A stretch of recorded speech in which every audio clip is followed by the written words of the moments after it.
Fala, torcedor Coxa Branca, tudo bem com você? Hoje estamos no nosso quarto episódio do podcast oficial do Coritiba, o Fala Coxa. Novamente com o meu parceiro aqui ó, de bancada, de mesa. Fala, Léo, tudo bem? Certinho? E aí, brother, bom? Beleza? Tudo ótimo e hoje Show. O papo é com um monstro. Já tem que chegar... Não, tem que chegar aqui, ó. É o capitão. Mais de 180 jogos só no Brasileiro. Reginaldo Nascimento, muito obrigado por aceitar esse convite, tá aqui trocando essa ideia com a gente. Cara, para mim é uma grande honra, né? Falar do Curitiba, contar um pouco da nossa história aí. Grande prazer estar com vocês aí. Vamos abordar alguns assuntos aí. Bora trocar essa ideia, aquela pergunta clichê do início, mas é legal. É legal ter essa... Tem que ter. Tem que ter, pô.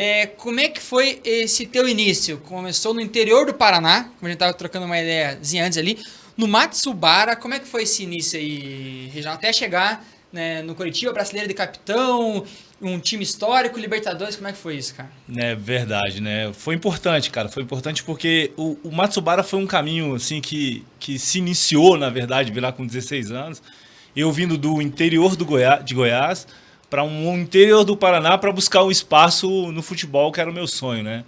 E naquela oportunidade, no Matsubara, talvez era um dos maiores projetos que tinha nacionalmente, assim, né? E aí por lá fiquei 5 anos, cara, disputando o Campeonato Paranaense, buscando os nossos espaços, nos formamos como jogador, até chegar no Curitiba, que era o nosso sonho de tornar e jogar numa grande equipe, né? Então aí foi um início difícil. Eu falo que eu não tenho saudades, eu tenho lembranças de lá, sabe? Mas foi um período muito importante na minha vida também. Como é que eram essas dificuldades lá, cara, Não devia ser fácil, como você falou, né? São lembranças só. As dificuldades, elas são eminentes de um garoto de 16 anos que sai de casa, né? Com saudade da mãe, eu sou de uma família muito grande, de 11 irmãos, saudade dos meus irmãos. Eu sou o caçula deles, né? Então, assim, tem essas dificuldades. E a dificuldade também é financeira, porque a gente nunca teve um aporte financeiro para deixar um garoto de 16 anos simplesmente lá buscando o sonho dele, né? Mas isso também foi superado também e, graças a Deus, a gente teve algum sucesso dentro da carreira e pôde ajudar de alguma maneira as pessoas que nos ajudaram lá atrás. E aí, depois de tudo isso, dessas dificuldades, do início de um sonho, a gente acompanha futebol, sabe a dificuldade que é formar um atleta e se formar atleta, principalmente, Reginaldo. Aí você chega no Coxa, chega nessa camisa pesada no futebol nacional.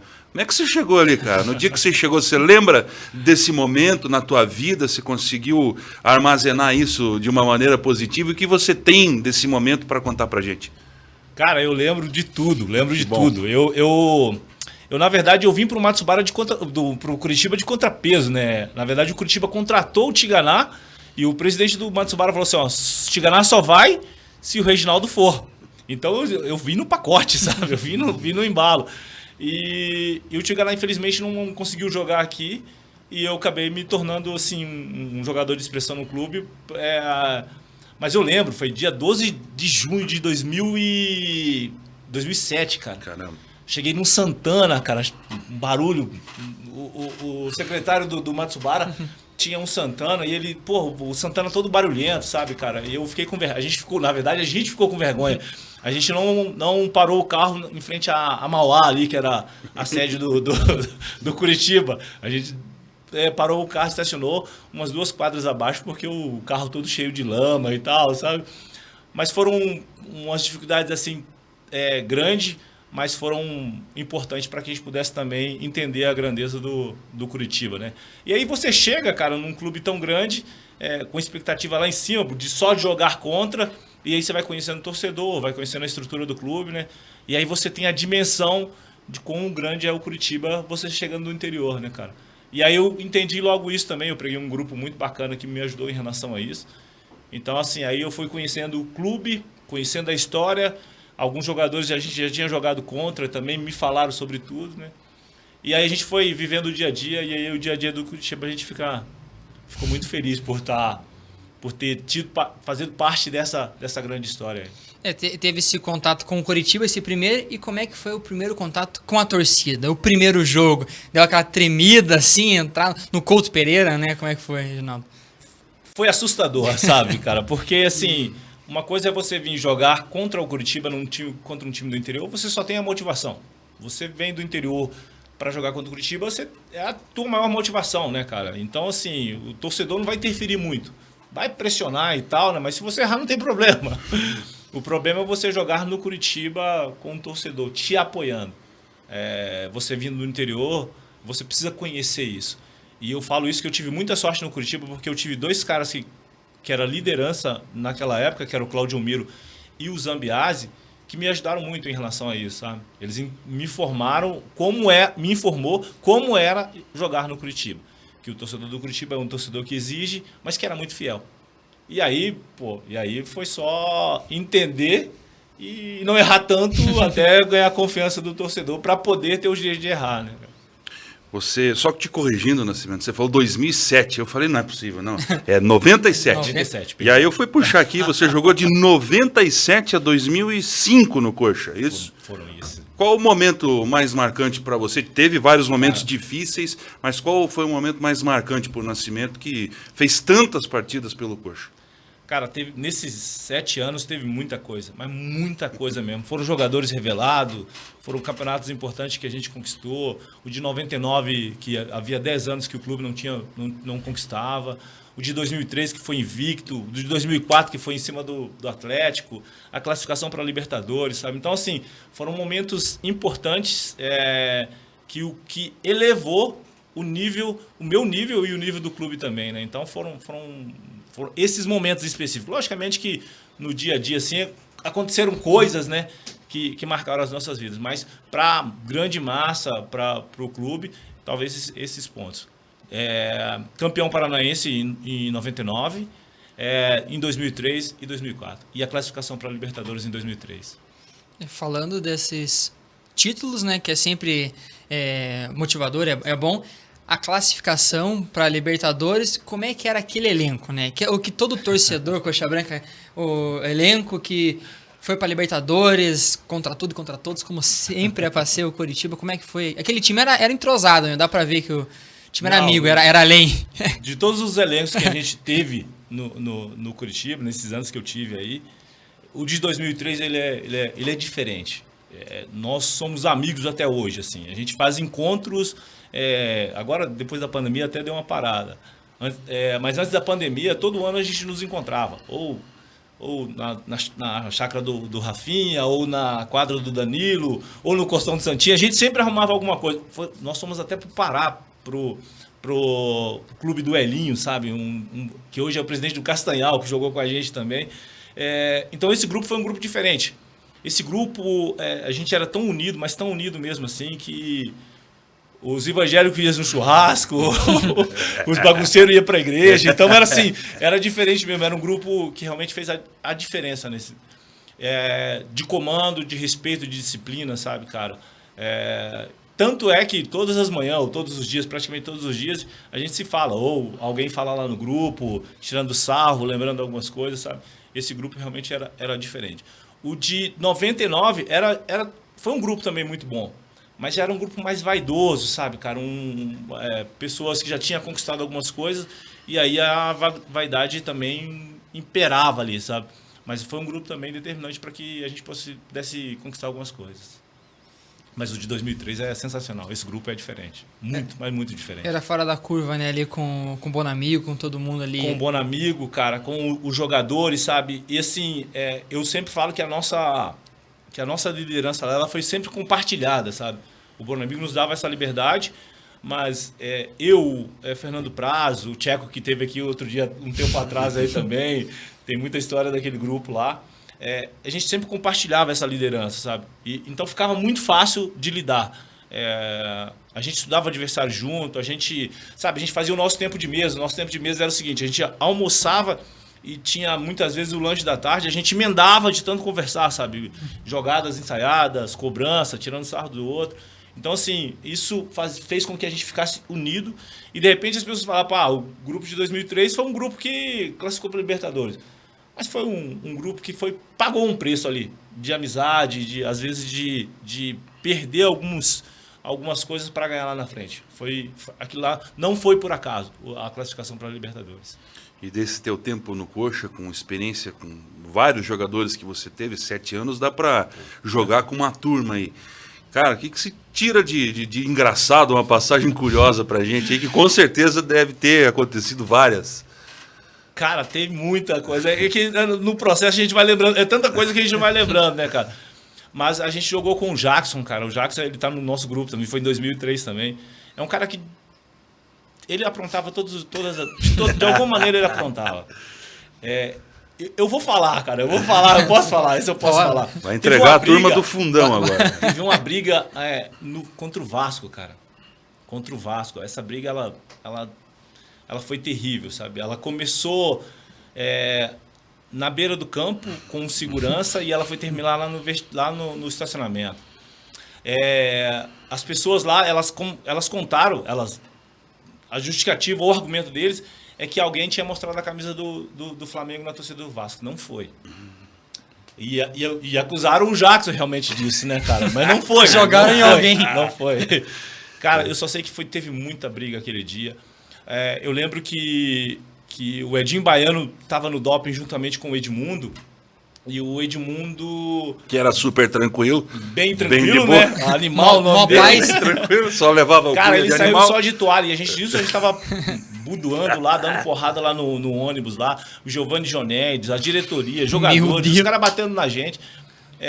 E o Edinho pediu para que o Edmundo pudesse apaziguar, dar uma situação lá. E aí foi melhor pessoa possível, né? Pra ele pedir pra fazer. Eu vou matar todo mundo. E ele saiu todo desesperado lá de toalha. Pô, o que tá vendo? Pô, com a força jovem lá. E aí o torcedor, o chefe deles lá falou assim: ô Edmundo, pô, o cara mostrou a camisa do Flamengo. O Edmundo falou assim: que se foda, então.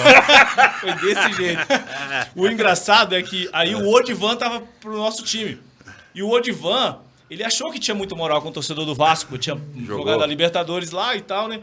O Odivan chegou e abriu os braços. O que é isso aí, torcedor? Não sei o quê. O torcedor falou pra ele assim: Odivan, cala a sua boca, porque se jogou no Vasco e quando jogou só fez merda. Cara, final da história. Teve o amigo do Odivan que tava lá, pô, armado, deu 2 tiros pra cima. Pô, e carioca, né, cara? Carioca tá acostumado com tiro e tal, sei lá, aquelas coisas. Eles só deram 2 passinhos pra trás, viu que a bala não pegou em ninguém, cara, e foi embora. Foi a única solução para que a gente pudesse parar a briga. Então teve essa situação. O Jackson, por ser o cara mais complicado e engraçado do grupo, tomou a fama de coisa que não teve. E o Odivan achou que era absoluto e tomou foi reveste lá do torcedor do Vasco. Foi com a banca toda e no fim levou a invertida. Foi complicado aquele dia. Aquele dia nós tínhamos perdido o jogo de 2-1, cara. Mas foi um ato de covardia, realmente. Apanhou todo mundo assim. Foi caso de polícia depois. Depois o Vasco mandou uma carta pedindo desculpa na pessoa do seu Eurico Miranda, mas já tinha acontecido. A briga foi louca mesmo, pro Eurico pedir desculpa. A coisa foi... Pro Eurico pedir desculpa, pro Edmundo pensar em apaziguar. Cara, foi pra ser loucura. E tinha mais alguma coisa, já que a gente entrou nesse tema histórias, e a gente gosta pouco, né, disso. Temos alguma do elenco ali, cara, a precipácia do pessoal, né? Cara, tem bastante, cara. O grupo de 2003, na verdade, era um grupo diferente, né, cara? E assim, agora a gente pode falar, né? Passou muito tempo, né, cara? Eu imagino que não vai complicar nenhum atleta daquela época lá, não.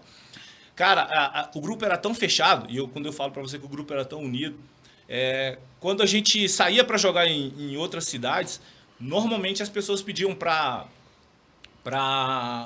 ser liberado, pra tomar um negocinho ali fora e tal, diferente, né? Dá uma refrescada. Lógico, E teve um jogo em Goiânia, cara, porra, um calor do caramba. E eu só fazia a parte ruim, eu ia lá pedir. E aí, determinado horário e tal. E teve um dia, cara, que todo mundo voltava no horário mesmo. Mas teve uma volta lá que foi exagerada. A gente tinha ganho do Goiás e aí o pessoal deu uma exagerada, sabe, cara? Porra, se empolgou um pouco. Voltou pro hotel. E eu não bebo, mas eu só estava acompanhando, sabe, cara? E eu só vejo umas pessoas. Não dá pra falar o nome, porque a pessoa tá por aí, né? Eu só vi a pessoa, tipo assim, querendo abrir a porta do quarto com cartão de crédito. Eu só vi alguém gritando: aí não sai dinheiro, não. Cara, mas ele chegou num estado tão terrível lá, assim. Mas motivo, a gente também saiu de Goiânia, foi para Florianópolis e ganhamos do Figueirense também. Então, assim, era um time que na hora da diversão, porra, estávamos juntos. Na hora do trabalho, cara, era diferente. Se cobrava mesmo, se xingava, mas era um grupo diferente mesmo. Era um grupo que as lembranças foram as melhores possíveis, assim. A gente vê esse grupo tão bom, tanto que em 2004, né, jogou a Libertadores. É uma emoção para qualquer jogador, né, sul-americano aqui, jogar uma Libertadores. Como é que foi, cara? O Coritiba vestindo a camisa do Coxa ainda. Como é que foi, Reginaldo? Cara, foi tudo uma novidade, assim, muito, muito grande, sabe? Porque era diferente realmente quando você jogava na Libertadores por Corinthians, por Cruzeiro naquela época, para São Paulo. Só existia 4 vagas, né, cara? E naquela oportunidade de 2003 o campeonato foi tão bom e tão importante pra gente que a gente ficou em 5º lugar e o Cruzeiro se sagrou campeão da Copa do Brasil e do Campeonato Brasileiro. E abriu uma vaga. E aí foi. Cara, foi sensacional porque teve um peso diferente de jogar pelo Curitiba. Só que o planejamento, talvez, do ano de 2004, ele foi complicado até porque a gente não sabia jogar Libertadores. O Curitiba tinha muito tempo que não disputava um campeonato internacional. Então a preparação ela foi muito, muito curta. A gente apresentou em janeiro, já em fevereiro já começou a Libertadores, um campeonato tão importante. Sim. E o que a gente se preparava? Vamos trazer um treinador que já disputou a Libertadores, que foi no caso o Antônio Lopes, e a gente começou a trazer algumas pessoas que pudessem falar o castelhano, né, cara? Ou dar uma enroladinha ali. E eu acho que esse planejamento foi errado. Foi de alguma maneira meio que errado, assim. Mas, cara, foi diferente. A gente jogou em Lima, jogou lá no Peru, jogou na Argentina e no Paraguai. Cara, a sensação de jogar contra a Argentina, o time argentino é diferente. É diferente. A gente chegava no estádio e aí já era um time mais envelhecido, né? Tinha Aristizábal, tinha Tuta, tinha Luiz Mário, né? E o Luiz Mário e o Aristizábal, na verdade, era o cara que controlava, né, cara? Pena que ele só vivia machucado, cara. Esse que era o problema, sabe? Mas era o cara que nos ajudava muito nesse sentido, assim. Porque ele já tinha disputado Copa do Mundo, já tinha disputado alguns torneios internacionais, e aí nos ajudava nesse sentido. A gente sofreu muito com um linguajar mesmo, porque o juiz ele ficava muito na dúvida em tudo. Como o ambiente da Libertadores é totalmente diferente, a gente chegou para jogar na Argentina, e brasileiro, independente se ele é negro ou se ele é branco, ele é macaquito para ele, sabe, cara? Então a gente já chegou com esse ambiente. A gente atravessou o estádio assim, e as pessoas já daquela forma. Macaquito, o brasileiro, macaquito, aquelas coisas todas, sabe? E na hora do jogo, cara, a hora do jogo era terrível também. A gente estava comandando o jogo contra o Rosário Central, um jogo até controlado e tal. E o torcedor deles sentiram isso. O torcedor sentiu que o jogo estava difícil para eles. Cara, de repente, eles soltam um foguete, um sinalizador na arquibancada e começa a cantar: "Vamos, muchacho, essa noite teremos que ganhar". Cara, os caras do time adversário começaram a correr de um tanto. Eu falei: que caralho é esse aí, velho? Porra, você tá maluco, velho? Porra, resultado, cara. Os argentinos lá dentro, eles são muito fortes. Muito forte. E aí eu posso falar também, porque aí nós estávamos falando dos gols, né, cara? Sim. Foram poucos gols, eu costumo dizer isso. Foram poucos gols na minha carreira. Nem tanto bonitos, mas porém muito importante. E um desses gols foram na Libertadores contra o Rosário Central no Couto Pereira. E aí, se eu posso falar, eu posso até falar para os meninos, os gols foram poucos, mas eu fiz gol de Libertadores, então isso tem um peso maior, né, cara? Isso tem um peso maior. E gol é gol, né? É verdade. Você seja tocou... na Libertadores ou seja no Campeonato Paranaense. Você tocou num assunto aí, cara, que volta e meia ainda em 2022 a gente tem que viver e presenciar e engolir, não porque a gente não tem que engolir isso. Como é que foi para você, negro, um cara que é atleta de destaque na nossa torcida, com a camisa do Coxa? Como é que é encarar esse tipo de preconceito, cara? Você chega num lugar e o cara olha pra tua cara e fala: "Ô, macaquito, brasileiro, macaquito". E aí, cara, terrível, como é que é isso, mano? É terrível. E que bom que você tocou nesse assunto, porque é um assunto meio difícil mesmo, assim. E as pessoas usam muito o futebol até para poder também falar sobre esse assunto, porque o futebol, ele consegue falar nesse assunto numa notoriedade muito normal, assim. Eu acho que o racismo, ele é muito mais, ele é institucional, ele é individual, e ele é da sociedade, né, cara? Só que muitas vezes o que vale muito é o individual pega. Mas eu vejo que assim, cara, o futebol tem voz ativa para isso. E eu vejo muitas... Porque nessa sociedade, os negros têm um certo comando. Eu vejo o Pelé como... O Neymar, nem sei se ele considera como negro, mas minha mãe fala o seguinte. Minha mãe fala que depois das 6h30 boa noite. Então, se o cara já é boa noite, já é negrão. Mas eu acho que esse assunto tem que ser mais à tona. E eu acho que as pessoas precisam de representatividade. Para entender, o garoto precisa dessa representatividade de ver uns negros na seleção, uns negros no time deles, para poder dizer, eu posso fazer isso, eu posso sonhar dessa forma. Mas é um assunto muito delicado e que a gente precisa tocar mais algumas vezes em relação a isso, cara.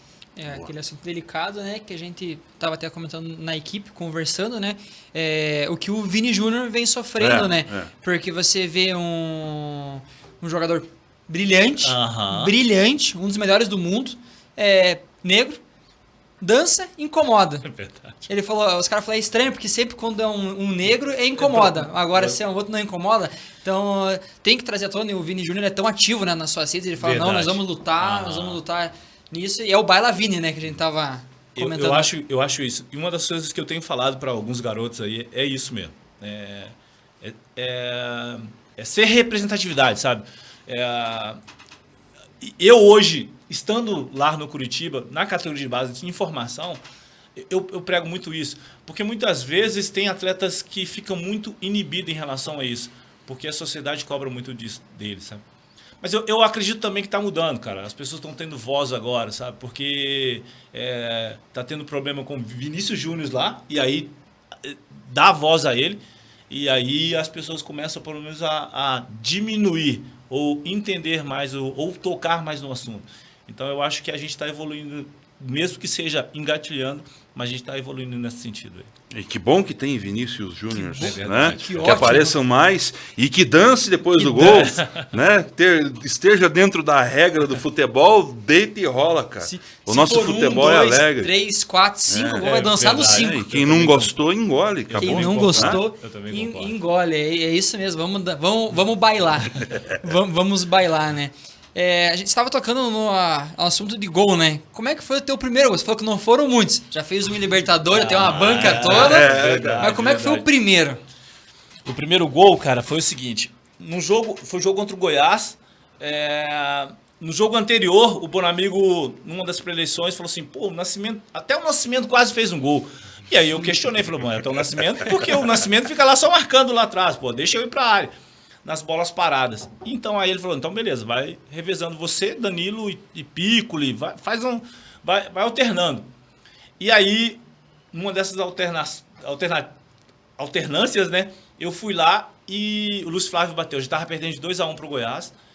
O Lúcio Flávio bateu o escanteio e eu peguei meio de cabeça, meio de ombro e a bola entrou.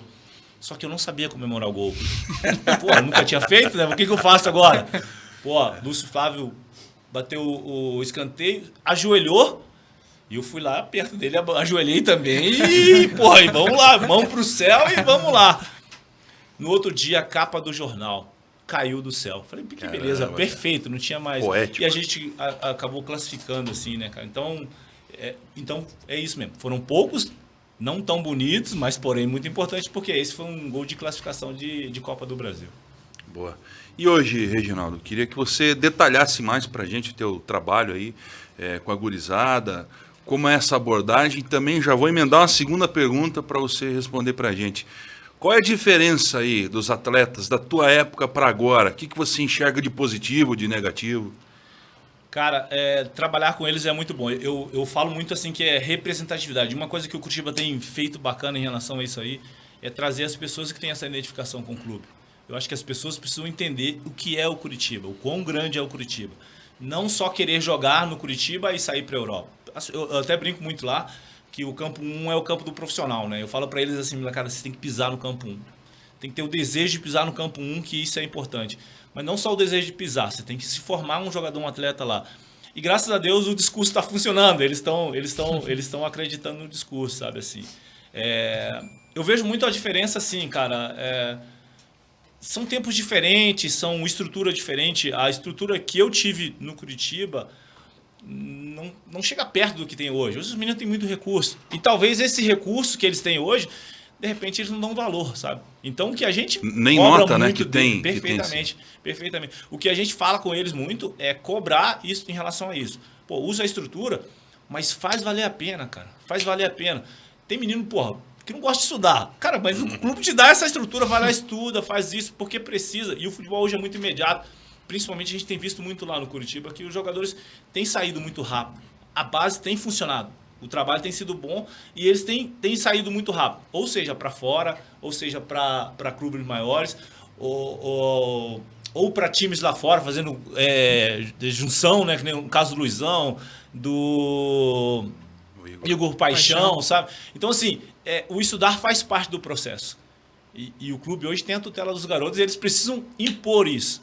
Então, talvez a maior dificuldade não é só o jogar bola, é cuidar da vida social, sabe, cara? E eu falo muito isso, tá eu e o Thiago lá, o Thiago é o treinador e eu sou o auxiliar dele. O nosso papel é muito fundamental nessa, às vezes até de paternidade mesmo, sabe, cara? Porque a assistente social vai lá e cobra deles para eles estudarem e talvez ela não tenha o poder de decisão. Sim. E aí a gente entra, porque aí eles falam, opa, o Thiago e o Reginaldo pode atrapalhar o meu sonho. E aí é hora da gente chegar e corrigir. Talvez essa é a maior dificuldade, porque o clube tem muito bons jogadores, mas muito bons jogadores. Mas a gente não quer formar só o jogador. O Curitiba quer deixar um legado para a garotada. Eles querem formar cidadão. Então faz parte o estudo faz parte, a cobrança faz parte. E eu estando lá, estando o Pepo, estando outras pessoas lá, eu acho que isso é uma representatividade que dá para ser feito, sabe? Que dá para ser feito. Mas o trabalho tem sido bem realizado. Eu sou meio suspeito, né, cara? Mas o campeão da Copa do Brasil ano passado, campeão do estadual esse ano, sabe? Então, assim, as coisas estão acontecendo. Bem que a gente está formando também. E formar, conquistando, é melhor ainda, sabe? É melhor ainda. Vai dando motivação, né? Já vai se acostumando com troféu, com medalha. Você cria hábito, né, cara? E o hábito, você cria o hábito ruim e cria o hábito bom. E vencer também é um hábito, né? Então a gente tem instigado isso neles, tem cobrado isso deles. E desde os meninos lá do 11 até o 20, sabe? E o clube tem dado essa estrutura muito boa para a garotada. Em tudo. Não tem, eu falo assim que o ambiente da base, ele se aproxima muito do ambiente do profissional. De viagens em concentrações, de treinamento e tal. Ele não pode ser totalmente como o do profissional, senão o cara não tem nem motivação para chegar no profissional, né? Então, mas é muito próximo assim, sabe? O Curitiba dá essa condição. E pulando para uma pergunta, junto com essa mais ou menos, como é que foi essa mudança, né? Dos gramados, continua nos gramados ainda, mas dessa vez como auxiliar ali nessa área, auxiliando os piás da base ali, os piás do Couto. E como é que foi essa projeção? Você pensava assim desde quando estava jogando ainda? Você pensava nisso? Não, eu não pensava, cara. Eu tinha uma cobrança em relação a isso. As pessoas treinadores, principalmente mais velhos, eles sempre me cobravam em relação sobre isso. Mas foi difícil. Esse período de transição, assim, sabe? Trocar o chip foi muito complicado. Eu fiquei muito na dúvida, sabe? E uma das pessoas que me ajudou muito a tomar essa decisão foi o Bonamigo, sabe? Porque eu estava num período de transição, de dúvida, e aí eu liguei para ele e ele estava no Emirados. Aí ele falou assim, e aí, que tal? Por que você não pode ser um auxiliar ou um treinador? Eu falei, caramba, velho, como é que faz? E ele falou assim, faz o seguinte, ele estava lá no Emirados, cara. Paga uma passagem, vem para cá, faz um estágio comigo. Eu falei, caramba, velho. Tem que ir para lá, beleza, dá pra fazer um estágio aqui, mas não, mais próximo. E aí eu fui lá pro Emirados, cara. Eu fiquei 2 meses lá com um bom amigo. Porra, sensacional. E eu falei, é isso que eu quero, cara. E aí fiquei 2 meses. No ano seguinte, aí eu tive a graça do Sheik e do bom amigo me querer na comissão dele. E eu fiquei 1 ano lá no Emirados. E aí eu troquei o chip. Opa, eu quero isso. Eu já estava estudando algumas coisas, mas não... Estava estudando. Ou para ir para ser empresário, porque eu achava que era uma teta, sabe? Vou ser empresário e jogador. Não, mas não era um ambiente que eu queria, não era coisa que eu gostava. Eu sempre fui esse elo de comissão de jogadores com comissão, sabe? Então eu acho que eu faço muito bem esse elo, sabe? Eu descobri isso, na verdade. Eu não achava que eu fazia. Tanto é que lá em 2003 e 2004, quando surgiu o Rafinha, o Miranda e o Adriano, que são os jogadores que, de repente, até teve um destaque maior mundial, a gente ajudou muito nesse processo de transição deles, sabe? Então eu me identifiquei com isso. Falei, cara, eu acho que eu consigo fazer essa integração de treinador com treinador, jogadores de base, jogadores mais jovens, sabe? E aí eu me encaixei, cara. Me encaixei nisso aí vim pro Curitiba, saí do Curitiba, fui pro Azures, voltei pro Curitiba e agora a gente tá lá. Estamos lá contribuindo de uma maneira, eu acho que é uma maneira muito significativa, sabe? Porque os profissionais que estão lá também têm nos ajudado bastante, sabe? Eu falo assim, que ainda estou trocando chip, não é fácil. Às vezes, de vez em quando, a gente mete umas boleiragens lá que os meninos ficam pegando no pé. Mas faz parte do processo também. Como é que foi fora essa tua experiência, Reginaldo? Outra cultura, Cara, outra língua e também outra função ali. Como é que foi isso para você? Provavelmente longe da família também. Eu falo que o futebol, ele abre muitas portas, assim, né, cara? E o jogador de futebol, e quem trabalha no futebol lá fora, ele tem alguns privilégios. Você vivendo num país diferente e ainda mais no mundo árabe, né, cara, que é um povo mais fechado, é um povo, segundo eles, mais correto, assim, sabe? Tem a situação da religião e tal. Foi uma experiência muito boa. Eu falo que que essa cultura, a gente olha o país com um olhar de estrangeiro. Eu vejo as pessoas vindo pro Brasil e eles falando, amando a nossa caipirinha, cara. Pô, se a gente olhar como brasileiro, caipirinha é o quê, cara? É uma cachaça com limão. É muito barato e a gente não dá valor para isso. E eles amam a nossa caipirinha.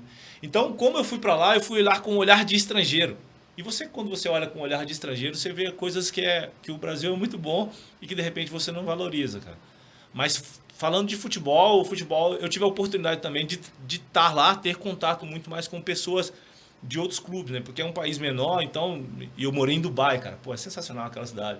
Então, tinha alguns... Tava Everton Ribeiro, tava o Jô, tinha alguns... O Rodriguinho. Então, assim, você acaba conversando com esses caras, trocando ideia e vendo a realidade de outros clubes, de clube deles lá fora mesmo, sabe, cara? Foi uma experiência pra mim, assim, única mesmo, cara. Muito bacana, muito bacana. E morando lá, todo esse tempo, tem alguma história curiosa, assim, uma brasileirada?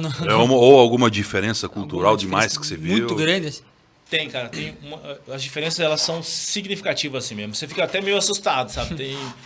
Quando eu cheguei, eu fui andar sozinho, eu tinha muita dificuldade de falar inglês, né, cara? Então, eu entrei num elevador com uma mulher e ela tava com o rosto tampado. Eu saí, porque eu fiquei com medo. Porque eu não sabia. Mas aí eu fiquei sabendo que não, se eu tô no elevador e ela entrar, não tem problema nenhum. O problema é se ela tiver no elevador e eu entrar, talvez eu possa ter problema se ela se identificar de alguma maneira. Então você começa a respeitar esse tipo de coisa. E uma situação é a seguinte, é a oração, né, cara, deles. Eles rezam 3 vezes por dia, acabou o treino lá, eles... Rigoroso mesmo. E é muito engraçado porque eu tava como auxiliar e às vezes no dia dos jogos eu ficava na arquibancada. E na arquibancada, no intervalo, tem um banquete lá pra você comer, né, cara? E aí, às vezes, eu ia lá no banquete comer lá. O problema maior é o seguinte, é que você tem que respeitar a oração deles. Eles fazem isso no intervalo. Mas não precisa rezar junto. Até não porque a gente não entende nada. Isso mesmo. Respeitamos, não entendemos nada. Precisa lavar a mão. Eles lavam a mão e lavam o pé. E eles rezam. E aí a gente tá liberado a comida. Caramba. Então, mas até você esperar isso aí, o intervalo já foi, sabe? É muito complicado. Mas assim, cara, é um país muito seguro, assim, a gente ouve muitas coisas de lá, né, assim, mas um país muito seguro. Uma porque a gente teve o privilégio de morar bem, de estar em lugares bacanas. Então a gente vê a parte boa da cidade, né? Deve ter alguma coisa ruim lá, mas a gente não conseguiu enxergar, não. Que bom, né? Que bom que só pegou as coisas boas, né? Verdade. Pensando nisso. Entrando num tema, já no clima de Copa do Mundo, tá acompanhando tudo, um joguinho ali bom, né? Um joguinho massa pra ver. Diferente. Sexta-feira começa as quartas. Brasil, como é que você tá na confiança? Como é que você acha que vai ser essa final de Copa do Mundo? Cara, eu tô muito confiante. Na verdade, já antes dos outros times ser eliminados aí, eu já tava confiante, sabe, assim. Eu acho que a nossa seleção, ela conseguiu agregar algumas coisinhas, assim. Técnica e tática juntos, sabe, assim. E uma coisa que eu vejo como meu jogador, eles se gostam, sabe, cara? Eles se respeitam, sabe? E eu acho que isso vai. Eu acho que vai isso da liga, isso é cobrança. Eu vejo o setor defensivo, assim, marcando firme, também jogando. Eu vejo o Richarlison, que é o cara que, pô, tem uma grata surpresa aí, se dobrando para marcar. Então, assim, eu acho que não está só envolvido.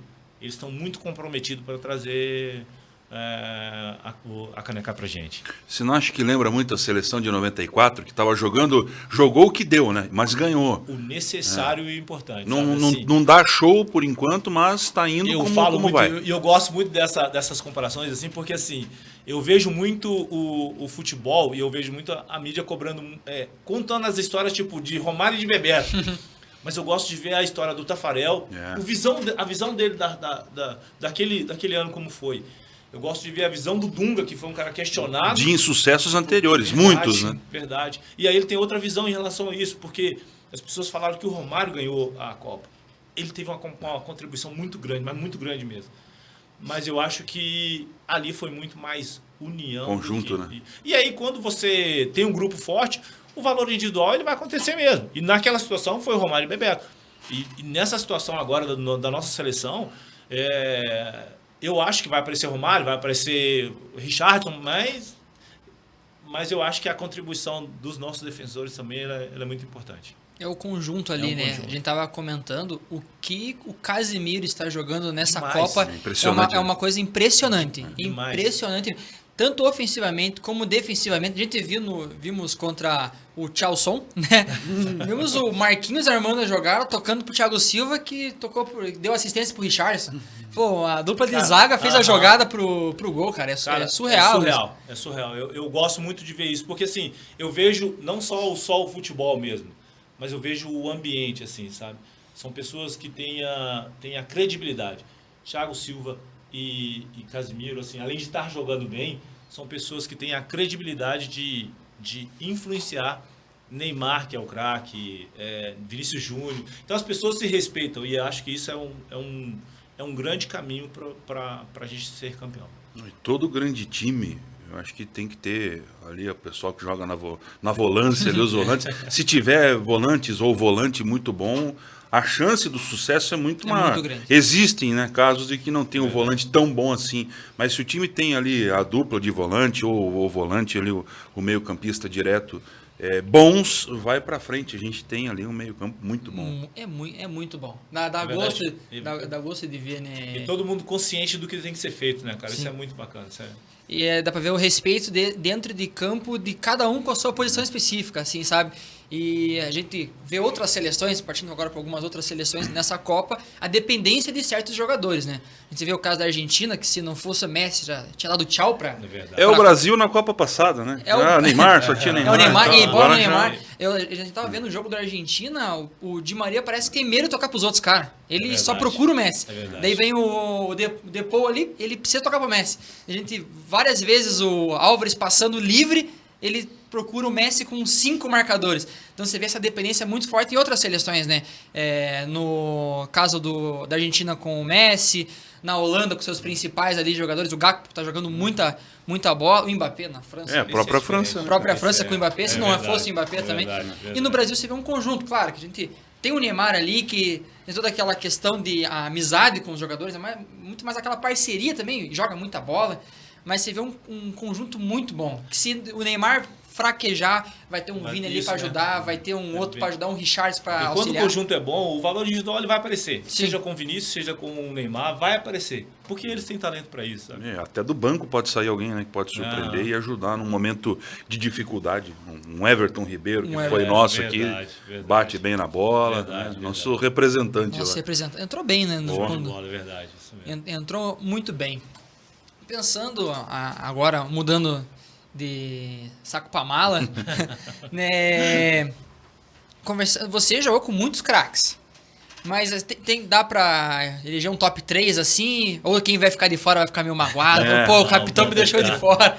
Dá pra ver um top 5, pelo menos, ali. Os caras que era fácil jogar. Que era fácil jogar. Cara, eu tive a felicidade de jogar com algumas pessoas também fora do Curitiba, assim, né, cara? Mas no Curitiba, dois caras que eu me identifiquei como jogador e gostava muito. Um foi o Aristizábal, cara. O Aristizábal, é um cara sensacional.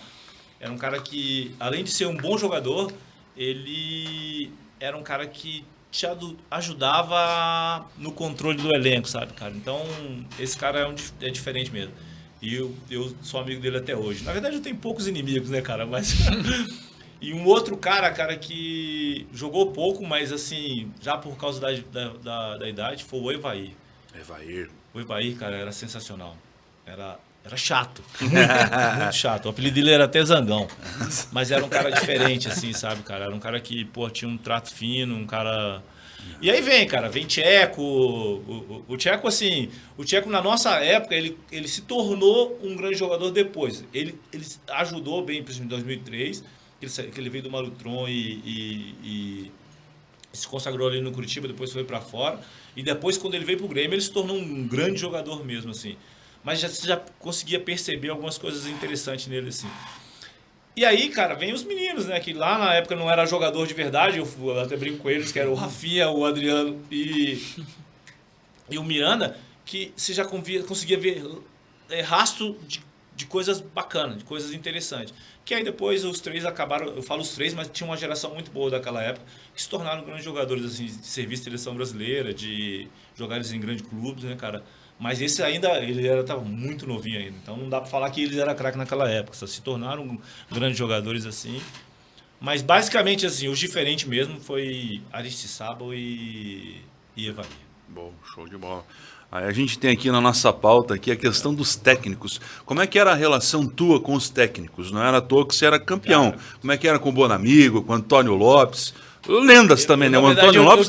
Eu tive todos os técnicos que eu tive, cara, foram sensacionais. Assim, o relacionamento foi muito bacana. Na verdade, eu tive dois treinadores que eu não tive problema no Curitiba.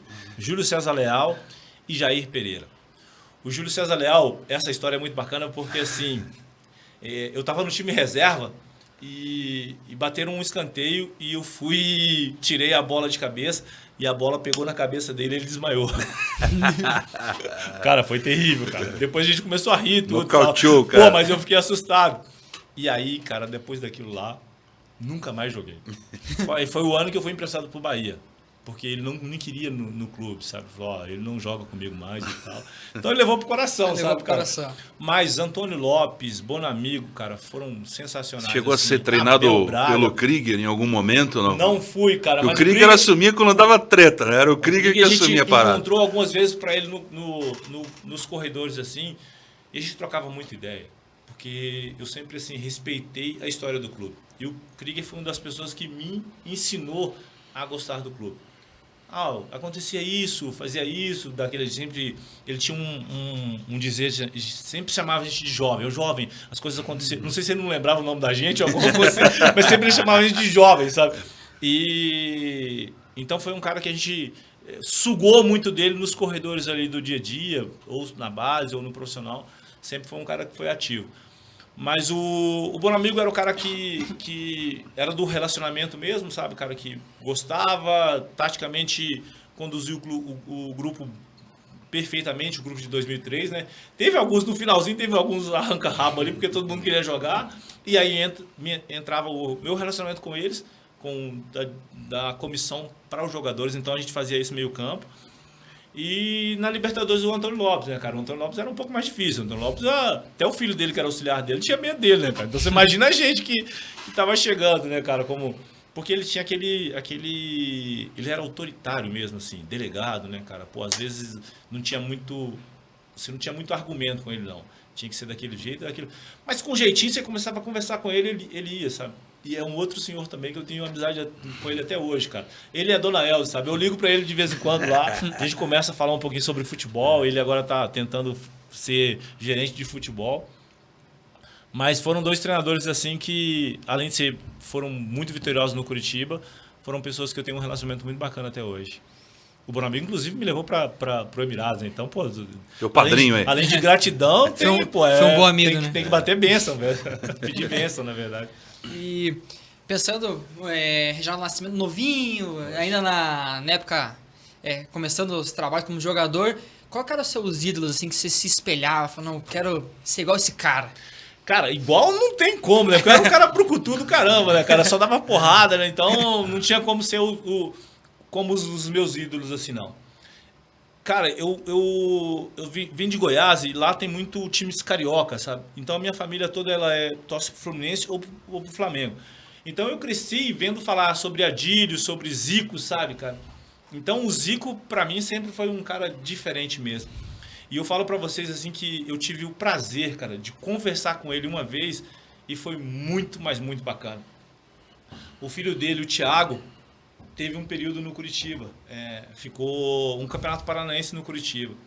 E o Thiago ficou comigo no quarto na pré-temporada. E o Zico estava na seleção do Japão.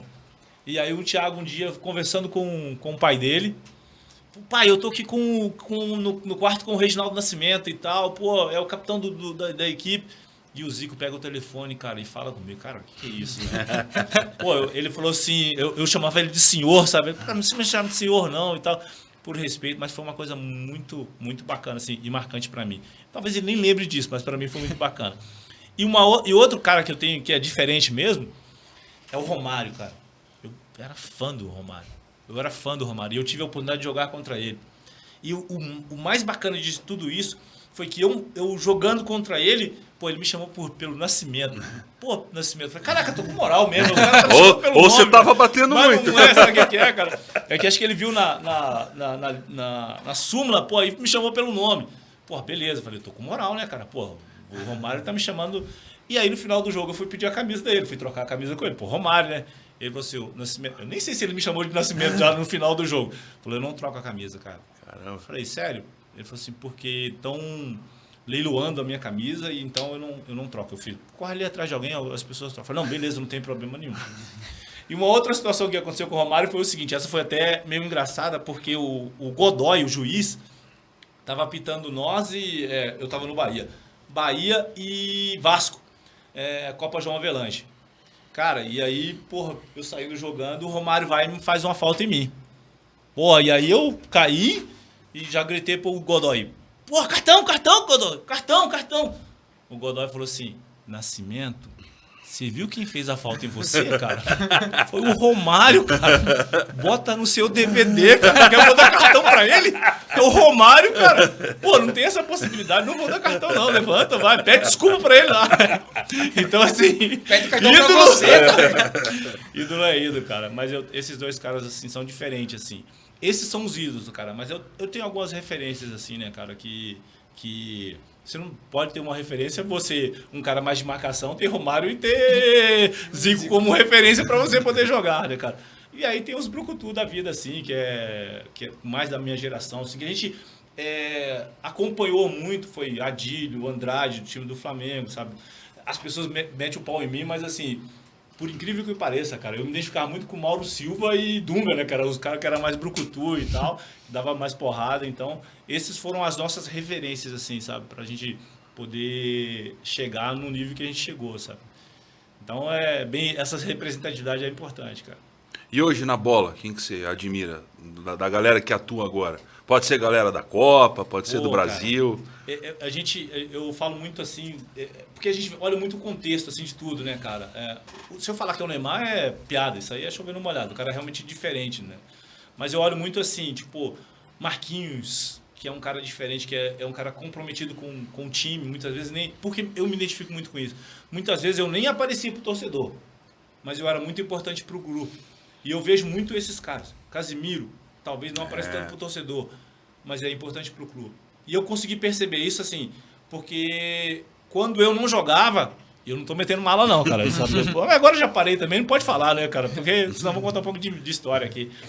Quando eu não tava no jogo, sentia-se muita falta. E não é porque era bom, não. É porque a gente preenchia algumas coisas lá que outros jogadores não faziam. Ou liderança, ou posicionamento.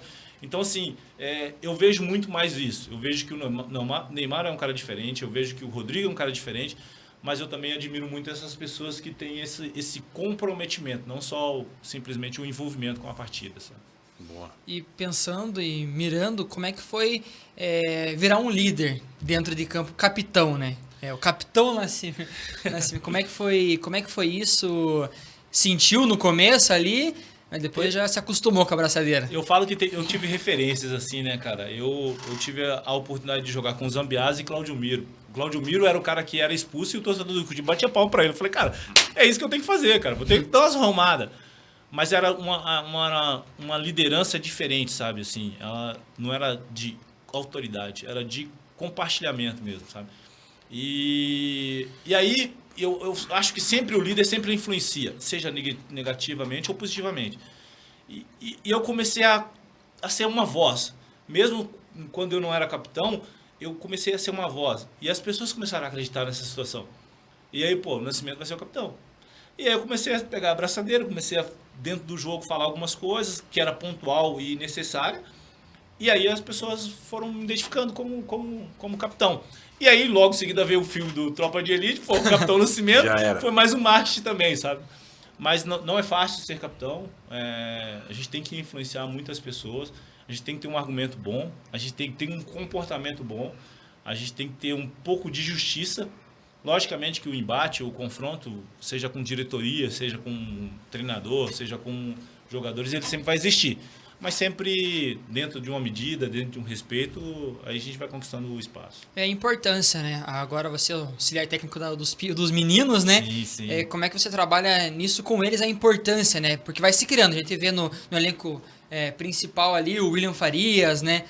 Aquele líder, tanto fora como dentro de campo, dá aquelas juntadas, mas ele tá ali, uma puxão de orelha de mãe. Essa briga, mas é por uma coisa boa, sabe? Como é que você trabalha isso com os piás lá? Porque precisa, né? É necessário. Com eles é necessário, porque assim, eu costumo dizer que a gente trabalha com jogadores em formação. E formação, você também trabalha isso também. No nosso grupo mesmo tem 3 ou 4 meninos assim que tem a leitura do jogo para passar a informação, mas ele também tem a honestidade de entender que quando ele falar, ele tem que falar uma coisa certa, ele não pode simplesmente falar por falar. Então é essas coisas que a gente fala com eles, assim, ó, cara, divide a responsabilidade, não assume sozinho, e a gente eu falo que sempre a gente está formando jogadores, e formar jogador, e principalmente líder, não é fácil. Não é fácil. Não porque eles estão numa idade de achar que tudo pode, né? A idade da rebeldia, né, cara? Então, assim, até nisso a gente tem que saber controlar eles, assim. Mas a gente tem um suporte bacana também de psicólogo, de tudo, então fica mais fácil. Hoje não tem tanto problema, não. Não tem como o piazão fugir, né? Não tem. Assim, tem a cobrança, que é natural deles, mas a liderança também, cara. E aí a liderança ela pode ser técnica, pode ser de comando, sabe? Tem uns que tem o comando, mas não tem a técnica. E tem uns que tem a técnica, mas é preguiçoso, é descompromissado, sabe? Então tem tudo isso. Aí você conseguir juntar isso num só jogador, você consegue fazer um grande líder. Ô Nascimento, e chega um dia, uma hora, um momento que esse garoto vai ser convocado ou na virada da temporada aí pro principal, ou de repente numa necessidade no meio da temporada. Como é que é esse papo aí? Que ideia que você passa para um jogador no momento desse, porque ele está realmente na nua e crua transição para se tornar um profissional? O que tem que dizer para um cara desse numa hora de decisão? Porque para ele é uma decisão na carreira. Como é esse momento? Perfeitamente. Eu vou pontuar uma conversa que eu tive com o Natanael. Natanael é um menino, menino de ouro. E tudo que está acontecendo na vida dele, ele é merecedor mesmo. Mas muito merecedor. É um menino totalmente compromissado, um menino que trabalha demais mesmo. Ele entende a importância dele. E ele já estava no profissional e ele sempre ia lá na base para a gente poder conversar um pouco com tudo, com os meninos que são amigos dele. E a gente também aproveitar para conversar sobre um pouco com a sensação que ele está sentindo jogando já no profissional. E eu falo para ele, cara, você está em formação ainda. Mesmo que você tenha 80 jogos contra o Curitiba, você tem um menino de 22 anos. Então vai acontecer muitas coisas na tua vida que você precisa pedir ajuda. E não é demérito nenhum. Então, essa conversa com o Natanael, ela nos dá a base para a gente poder falar com os meninos hoje lá. Que assim, que vai chegar o tempo deles, eles podem chegar lá e já arrebentar, mas vai ter um processo. Eu falo assim que é o processo feliz. É você estar no profissional, bebendo água limpa, todo dia, tomando dura do Guto, tomando porrada de um atleta mais velho, mas também colhendo muita informação. Então, assim, você chega lá, cara, fica aberto a tudo. Aberto às informações, ao conhecimento. Bem que eu falo para vocês assim, que os jogadores que estão subindo para o Curitiba, eles não sobem assim, numa fria. Eles se preparam para uma grande oportunidade. E aí, quando essa oportunidade acontece, tem que vencer o nervosismo e tudo, mas ele já está se preparando para uma situação dessa. Então, já não é mais uma fria, é uma grande oportunidade para eles. Boa. E vemos na nossa base uma base madura, né? Porque vendo um título da Copa do Brasil Sub-20, agora recentemente campeão paranaense também, nos pênaltis novamente, né? A gente gosta de emoções, brincar um pouco com o coração, né?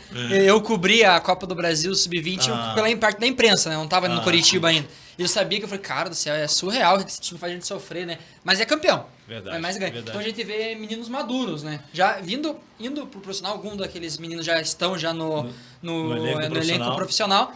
E você vê aqueles que continuaram ainda mirando, pensando grande, né? Isso é bonito de ver. E o meu discurso com eles esse ano foi bem isso mesmo, assim. Foi que o campeão deixa a pista. Então, se eles já foram campeão lá, eles sabem algumas pistas que eles conquistaram lá para chegar até o título paranaense. Então, assim, o campeão sempre vai deixar pista. E os remanescentes, no caso o Alec, o Diogo, que ficaram no Júnior, que tem contribuído muito, mas muito mesmo, eles são remanescentes e só sabe o quanto foi difícil chegar na Copa do Brasil.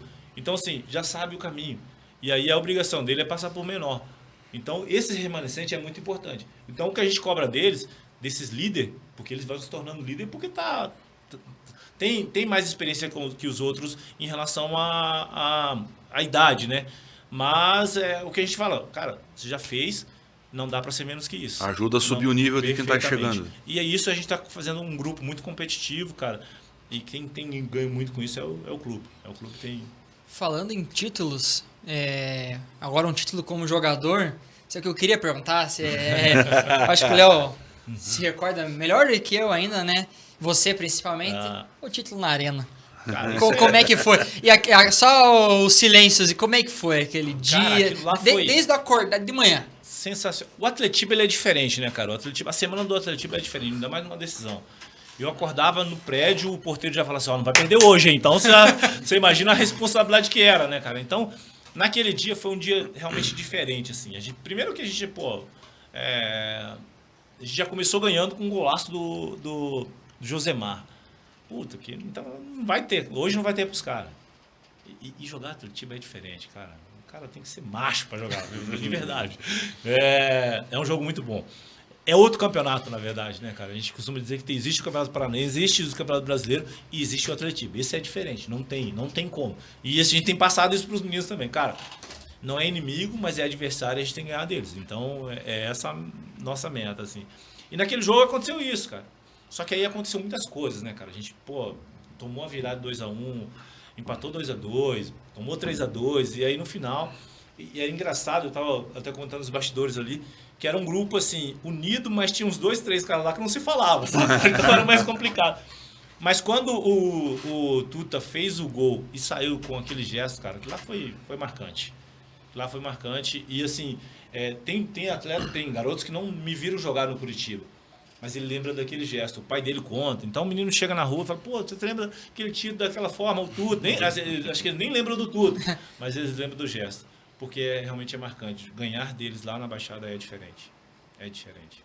Dentro da casa dos caras ainda não, isso, cara, não que tem, isso. né? A gente ouviu a história do Tcheco, que ele deu duas voltas. Sim, Uma volta olímpica, né? Porque antes era meia, né? Isso, Então, deu. praticamente Na minha época também era meio. 2 para dar uma. duas para dar uma, né? Campeão ainda com os meninos no Paranense Sub-20 agora também, né? Que foi uma emoção Foi daquele grande. jeito, né, cara? Foi daquele jeito. O nosso grupo, cara, o nosso grupo ali do Sub-20 é um grupo muito talentoso. Foi uma junção de uma geração 2003 e 2004. Eu costumo dizer que a geração 2003 do Curitiba ela é muito mais competitiva. Ela é os meninos mais aguerridos, sabe? E a 2004 ela é muito mais técnica. Então foi uma junção muito bacana e eles se gostam, cara. Isso é diferente. Eu vejo assim, são meninos de 18, 19 anos que são chatos pra caramba, né, cara? Pô, mas assim, eles se gostam, eles se cobram, sabe, cara? Eles são amigos, eles se unem pra comprar passagem pra um outro ir viajar, eles se unem pra fazer merda. Então assim, sabe, cara? Então mas é uma geração muito talentosa e o nível sempre tem sido cobrado pra aumentar. O nível lá tem que aumentar. E eles se cobram em relação a isso. Tanto é que muitas vezes a gente precisa fazer regenerativo e o nosso regenerativo ele não pode ser um 2 toque ou uma coisa mais recreativa, porque não existe recreativo. É sempre pegar. Tá valendo. Tá valendo. E por isso que eu falo que muitos deles vão pisar no campo 1. Muitos deles vão chegar no profissional. Uma porque ele se identifica com que é jogar no Curitiba. Eu falo muito isso, por isso que eu falo que é de representatividade. Eu chego para falar para ele, cara, eu não era um jogador de muita técnica, mas eu entendi o que era jogar no Curitiba. Jogar no Curitiba o cara tem que ser raça, o cara tem que dar vida. Então, e aí se você conseguir dar a raça com um pouco de técnica, ou um pouco de técnica, não, com muita técnica como eles têm, o sucesso é inevitável, isso aí acontece. A gente tem a copinha chegando aí, Reginaldo. Como é que tá essa preparação? Você que está lá dentro, acompanha. O torcedor fica sempre com a pulga atrás da orelha. Será que tem atacante bom? Será que tem elenco bom? Será que tem meio campista bom para ir para o profissional? Você que está lá de olho. Essa pergunta existe sempre nas ruas, no mercado, no posto de gasolina, sempre me perguntam em relação a isso. Cara, a gente está confiante, muito confiante mesmo, porque é um grupo muito bom. A gente já cedeu alguns atletas do profissional, né? Então a gente vai ter que reformular algumas coisas ali assim, mas não vai fugir muito da característica do que foi o Campeonato Paranaense. E por isso que a gente vai acreditando que a gente vai fazer uma boa campanha. A gente torce também, né? É um campeonato bem corrido, né? Como é que é esse preparativo, sabendo que é menos de um mês o campeonato inteiro? Fase de grupo, mata-mata, final. Cansativo, né? É cansativo. Numa época do ano que é muito quente também. Exatamente. E que todos os olhares estão para lá, né? Os campeonatos não começaram ainda, então todos os olhares estão para lá. Todo mundo querendo buscar um espaço dos times menores, buscar um espaço para vir para o Curitiba, para vir para um clube maior. Então os jogos sempre são jogos competitivos. Tem muitas pessoas de fora também olhando, sabe? Então assim, é uma grande oportunidade para nós.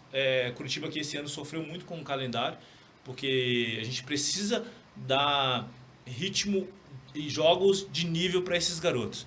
E até São Paulo a gente tem visto isso como uma grande oportunidade. A Copa São Paulo é o celeiro de craques no Brasil, né? A gente vê saírem dali. Cara, eu tive a oportunidade de jogar 4 Taças São Paulo, cara. Então, assim, o meu discurso com ele, para eles é assim, cara, vai, dá a vida, porque, assim, acontece muita coisa. E o futebol é muito isso, né, cara? Futebol, as coisas acontecem muito rápido, tanto pro lado bom como pro lado ruim. Então, assim, a preparação tem sido maravilhosa, tem sido, de verdade mesmo, assim, sabe? Os meninos têm se entregado, estão realmente querendo... E a gente tem remanescente. Eu acho que isso é muito importante, de entender como funciona o processo, sabe? Para ir passando para os outros. Então, a gente está confiante de que nós vamos fazer uma boa campanha. Reginaldo, o papo tá muito legal, até vendo com o meu parceiro aqui, tem alguma coisa para perguntar, né? Agora, porque falou tudo, contou as histórias, contou dos títulos, né, marcante, essa nova fase. Tá muito bacana o papo, mas já estamos indo para os finalmente. Mas antes de a gente encerrar mesmo, a gente vai dar um presentinho para você aqui do... cara? Isso aí é presentão, cara. Presentão. Posso fazer um churrasco? Jesus amado, que maravilha, cara. Aqui, ó, um presentinho aqui do podcast pra você aqui. Poxa vida, sempre- muito obrigado, cara. Nosso produtor, o Luiz ali, tá ali atrás, ele sempre vê assim, vamos ver o perfil, o que vai. Tem isso. Ele falou, um churrasco tu não gosta, né? Cara, então- vocês não têm noção. Em casa, a gente ama churrasco. A minha filha é torcedora do Curitiba, sabe? Assim, ela não entende muito de futebol, mas ela gosta de estar de discutir futebol comigo. Então a gente faz churrasco discutindo futebol. Então vai ser aqui fazendo churrasco discutindo futebol e com a tábua do Curitiba. A tábua do tudo coxa, né? É verdade, foi bacana. Mas obrigado, é isso. obrigado mesmo, de verdade. Então, o Luizinho ali é o show, cara. Show de bola, obrigado, Luiz. Então, é isso, a gente queria agradecer você por ter aceitado esse convite, vai vir trocar essa ideia com a gente, essa proposta do podcast, eu sempre falo isso, mas é sempre bom ressaltar mesmo, a gente quer deixar o convidado à vontade, foi assim com o Guto, foi assim com o William. Sem aquela pressão que Sem- vocês estão acostumados sem aquela com o pressão. futebol, com a imprensa. Né? É Cara, bem eu falo isso que mesmo. a herança do futebol é a resenha. E aí, depois que você parou de jogar, aí você não precisa controlar mais a língua, então você fala o que quiser, né, cara? Lógico que tem umas coisas que dá BO ainda, sabe? Mas é muito bom, foi muito gostoso também. Eu costumo dizer que é muito mais fácil jogar um atletismo. Tem um suador aqui, né, cara? Mas a gente sobreviveu, foi muito bacana. Obrigado Boa. mesmo. A proposta é deixar todo mundo à vontade mesmo, contar tudo, entregar aos outros. Isso. O problema é quando os outros vierem aqui me entregar, tá? Então vai Você passou ileso quando o Tcheco veio.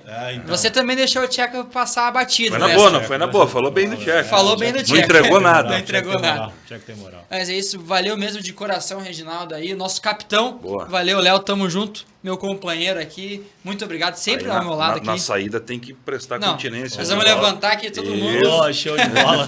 A fotinho tem que ser assim, pelo menos, Isso né? aí, vamos fazer. Mas é isso, torcedor Coxa Branca, o podcast é feito pra você. Esse foi o 4º episódio aqui do podcast oficial do Curitiba, o Fala Coxa. Se inscreve no canal, ativa o sininho, compartilha. É isso, torcedor. Valeu, tamo junto!